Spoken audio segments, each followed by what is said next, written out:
tumekuwa tunatoa mafunzo ya kuongeza ujuzi katika sekta ya kilimo kwa wakulima na wasindikaji wa mazao mbalimbali hapa nchini. Tulianzia mkoa wa Dodoma katika zao la zabibu, tukafika pia katika mkoa wa Singida kwa zao la alizeti, then tumetoa mafunzo pia katika mkoa wa Mbeya kwa zao la maharage na parachichi na zana za uzalishaji wa mazao. Na leo tupo katika mkoa wa Iringa tukianza na zao la nyanya na usindikaji wake.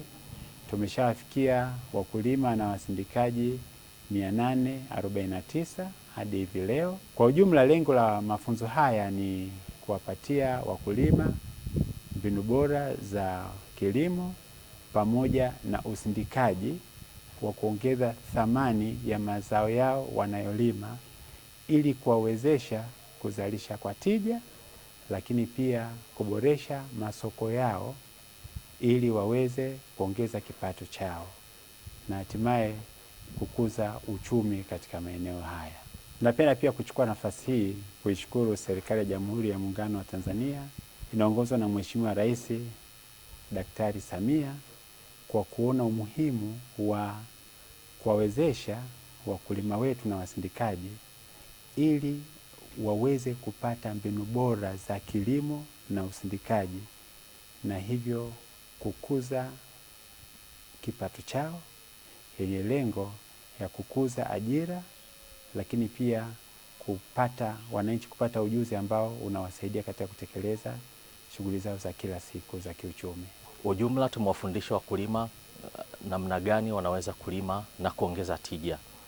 Hapa tumewafundisha swala zima la agronomia ya mazao, namna gani wanaweza kulima na kupata mazao yaliyo bora, yale yenye tija. Lakini pia tumewafundisha wakulima namna gani ya kudhibiti visumbufu mbalimbali vya mazao ili waweze kukabiliana na wadudu pamoja na magonjwa, hasa katika wakati huu wa mabadiliko ya tabia ya nchi. Lakini pia tumewafundisha wakulima namna gani wanaweza kuongeza thamani katika mazao yao, na hasa katika zao hili la nyanya hapa Iringa.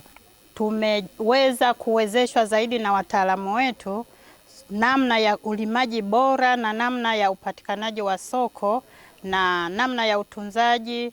Baada ya kujifunza tangu asubuhi, mchana hii tumeweza kufaulu kwenda kule kiwandani. Kule tumeweza kujifunza namna jinsi uchakataji wa nyanya kutoka kwenye nyanya iliyo halisia na kwenda kwenye tomato sauce, kwa maana ya kwamba unaibadilisha nyanya ambayo inaweza kutumika kwa muda mfupi na kuibadilisha ikawa inahifadhika, inatumika kwa muda mrefu. Na wakati huo huo tumeweza kuwezeshwa pia namna ya upatikanaji wa masoko. Kwa hiyo tunawashukuru sana wataalamu wetu kwa siku ya leo kutufundisha, na tuna imani kwamba kutokana na mafunzo haya yatatupelekea kufanikiwa kutoka hali ya chini na kuwa katika hali ya kati. Tunashukuru sana.